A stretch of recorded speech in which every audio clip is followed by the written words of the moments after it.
So it's just one package and some other things that arrived. Of course, these would be non-anime related.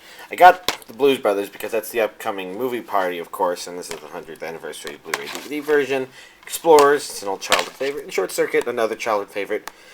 Got the second one while I was at it. I've seen the second one a good number of times, but it's not the first one. But, completeness, right? We do have one hentai that arrived, and other than a couple of scenes in the back, I actually don't know much about it. Haven't poked around. But it's critical mass video release, so it's basically the right stuff bringing us a hentai title that needed to be reprinted, I guess. I guess before I look at that, we should probably open the box and create the pile. And since that was first, I guess we'll just begin by taking a look at the latest Aniplex of America release, which would be the first DVD set of Magi? Shit. I just watched this and they were saying the name and I forgot. It's the Labyrinth of Magic. And, you know, being the first half of it, you think, oh, there's going to be more, but of course there's even more than just that because there's also a currently airing season, Kingdom of Magic or something like that. Now, having watched all this stuff, I am familiar with some of the imagery on here. We're going to go through this real quick. We got, whatever, standard form, standard proof of purchase. We got cards.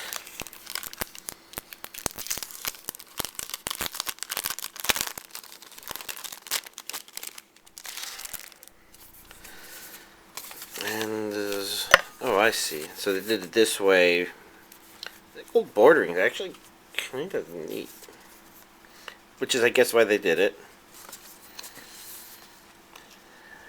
And I can't remember what this reminds me of. This character design style.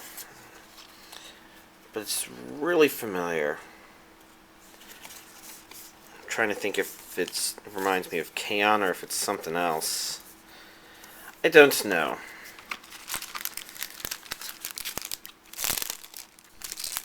Let's see. At a minimum, I can at least just place them back in here so that we can then go on to the next thing, which is the deluxe booklet. Which I don't know what's necessarily deluxe about this, at least with the NIS releases. For popular titles, at least, they will be doing a standard. So the premium editions are kind of their first runs. And let's see on the back side, I'm not sure if it's, well, I guess it's a reversible cover. It's just going to be credits. And then we got our discs.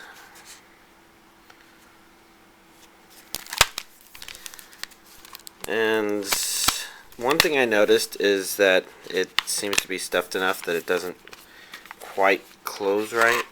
I think that's it. I tried playing around with it to see if there was something else, but no idea. Then we've got Medaka Box Abnormal. Oh, should I comment on? I guess that's part of watching it. So.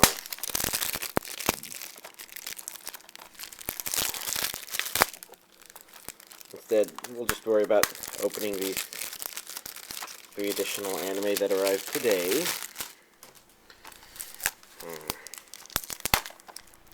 I wonder how well it will actually be or how useful it will be to actually throw the trash like this, because I did dig my Magic the Gathering cards out of storage. Put them over there. Basically, my friend's been playing a little bit again. I'm not planning on collecting more. Otherwise, I'll be way too tempted to sink too much money into it. I've got enough money sinks already. And anime's good enough. So for Medaka Box Abnormal, not sure how much I remember these characters. Some of them maybe actually be quite new. Or maybe I'm thinking about how they look. So, we've got the first discs are the same, and the last disc are the same. This one is a combination A-B release, and it is dubbed. The dubbing's not surprising since the first season was dubbed, but I guess it makes sense to double check. And then, of course, we got Blue Sub number 6 on Blu-ray, which makes a lot of sense. Naturally, we'd have the dub, and it does say Region A on the back.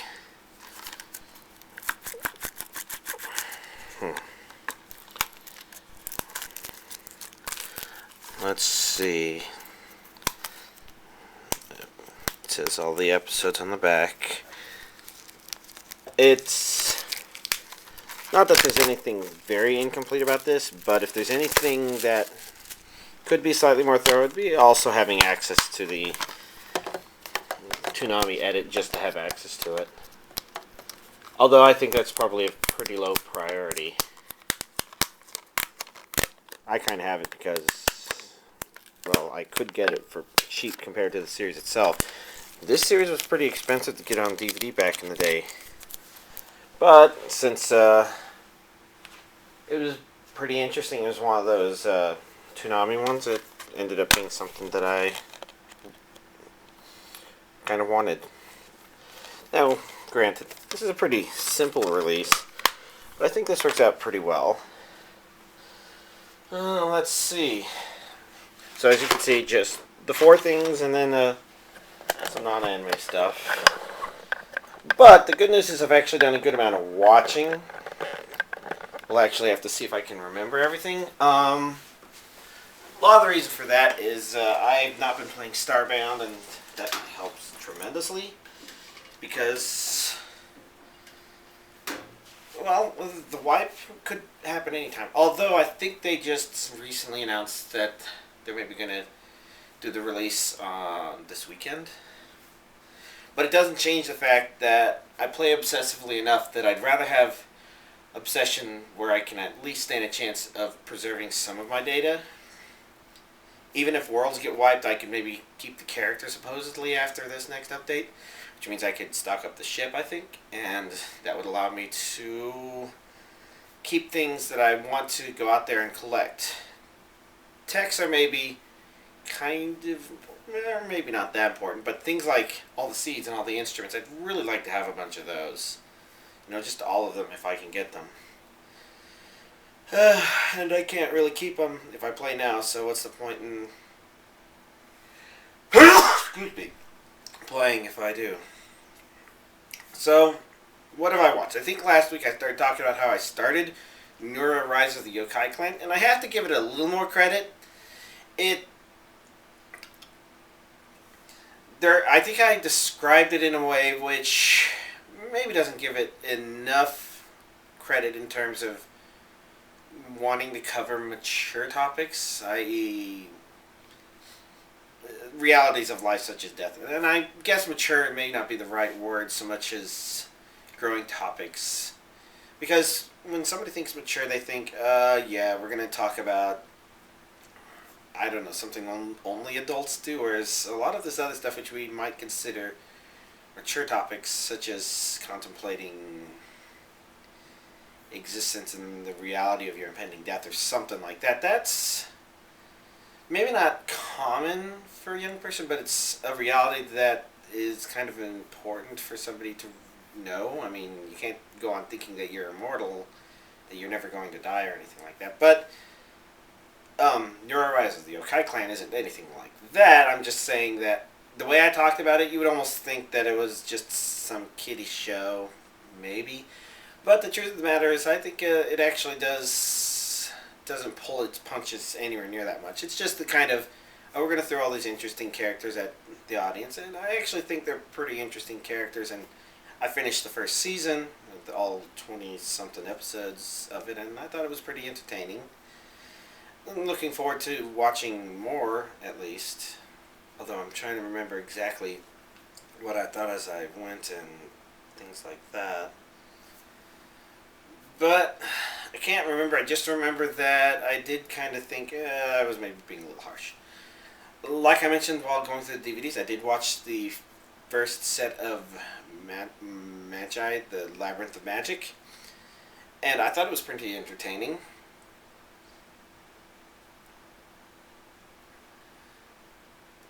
Although I'm not quite sure what this feeling of incompleteness I had while watching it. I don't think there was anything necessarily bad about it. Maybe just sort of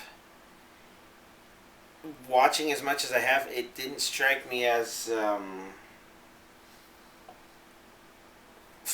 something Full Metal Alchemist Brotherhood caliber, I guess. And a lot of that could just be that I went into it knowing that it was rated pretty decently at an 8, 8.1 or something along those lines.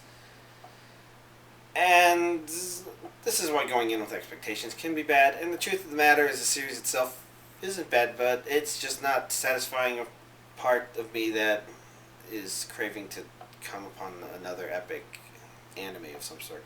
I'm not exactly sure why that is, and epic may not be the right word since it could just be, because something that people really like are things that I don't like. I don't know. Although that said, I did, since both Naruto and One Piece came out, the friend that I watched this with, we had plans on how to accommodate both of those coming out the week, and we did watch both of them, and they were actually both pretty good. One Piece I thought was actually spectacular for a couple of reasons that I can't really talk about, other than you kind of feel like the world kind of just keeps growing there. And I don't mean just like you learn little bits and details about some individual character they just suddenly introduce. It's just like, oh, that's why they introduced that character 100 episodes ago. And that's why those events happened 200 or 300 episodes ago. And now they're introducing where the series is about to go and what's going on. And it feels like it's building up. And I don't mean in terms knowledge-based source, but sort of like there's a real world there, so to speak. You can almost think of it as like almost the opposite of the problem of something like Babylon 5, I guess, where to a certain degree you'll watch it and when you get down to it, okay, there's this one species and they only have a handful of things. Even though there's supposedly an entire world full of creatures, they shouldn't be as united in culture. I mean, a show like that will present Earth as having like thousands of religions, and the Minbari will have like one or two or something like that. Actually, I guess with Minbari it was a caste system, and there was only one religion, or something along those lines. But that's a very common thing where they try and build the universe, but unfortunately they kind of get limited in only being able to build a world, and sometimes it's just like, or rather, their entire universe isn't even as big as a world or something like that. But with One Piece, they're building a world, and it feels like they're really building a world where you learn more about the world, and it feels like all the information isn't just disjointed individual pieces of just isolated pieces. They feel like they're parts of a bigger whole somehow, and I think that's maybe kind of the appeal of watching One Piece long term.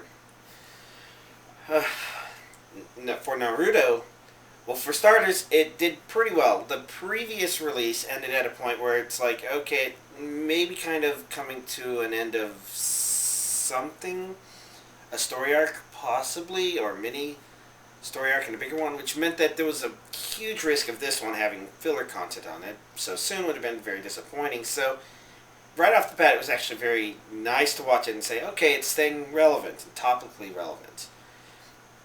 And even more, and it seemed to stay fairly relevant to things that I would call thematically relevant to at least Naruto Shippuden as a whole, if not Naruto as a whole. And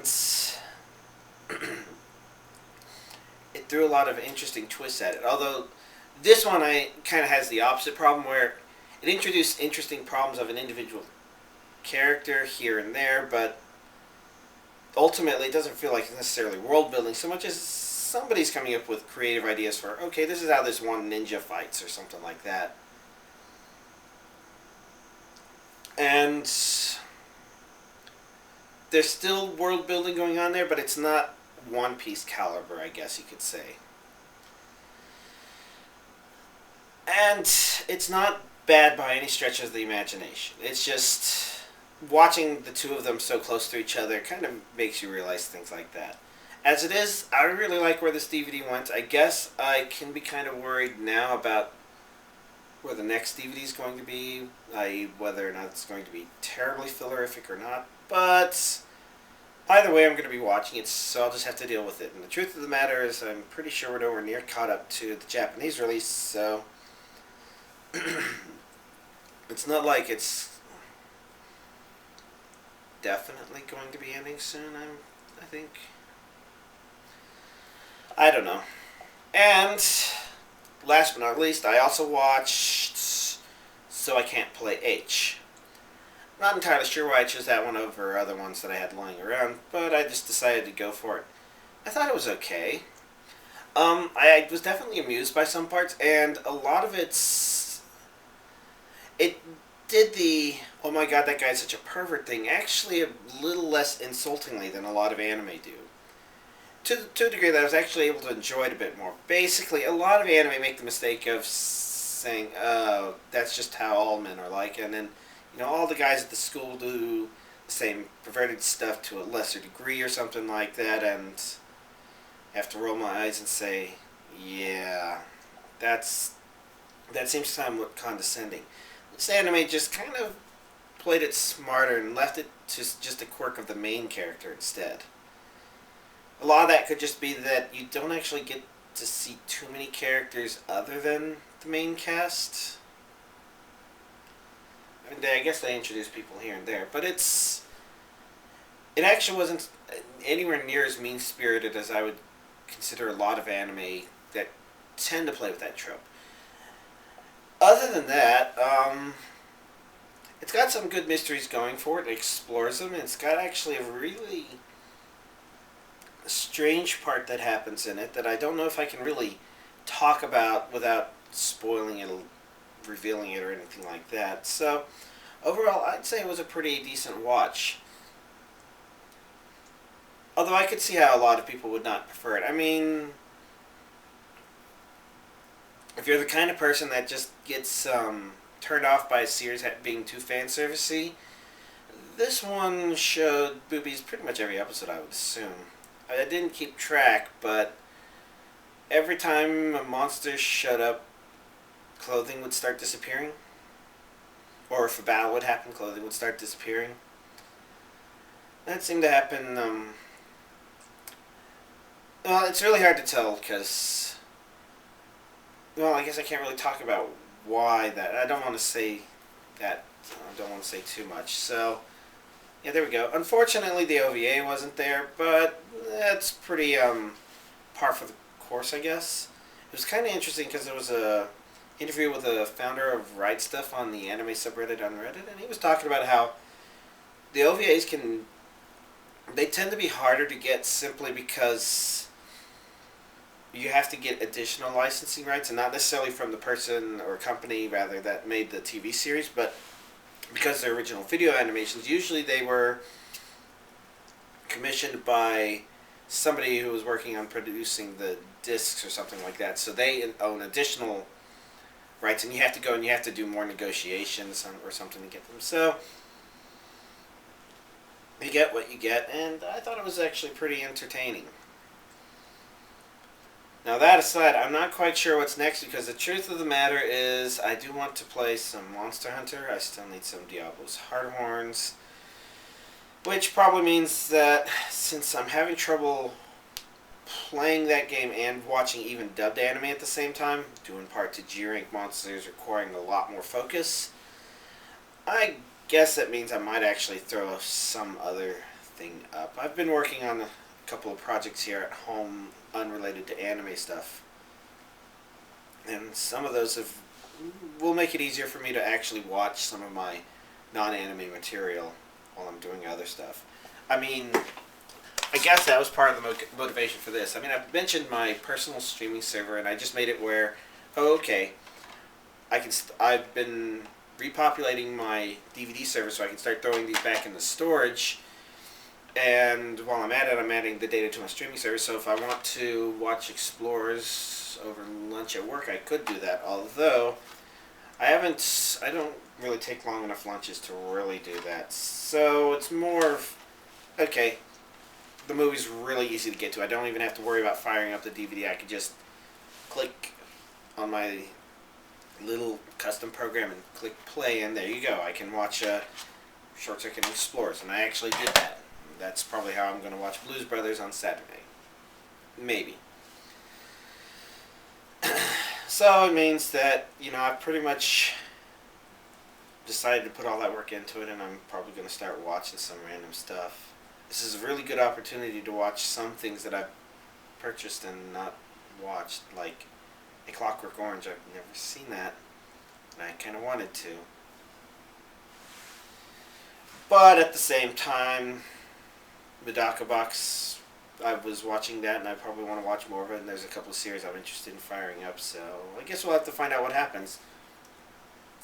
I guess I should mention that since the anime releases this month are actually pretty light, I went ahead and caught up on 3 Japanese Blu-ray releases. Hopefully they'll be here by next week. They're supposed to be here Monday next week, but you never know if something may happen and we'll just unfortunately not even get it till Wednesday or something like that. But with that arriving, next week should actually be okay, and then I don't remember what, I think February was actually pretty busy. Oh, so there we go. I think that's all the update I was going to do. Y'all have a nice week.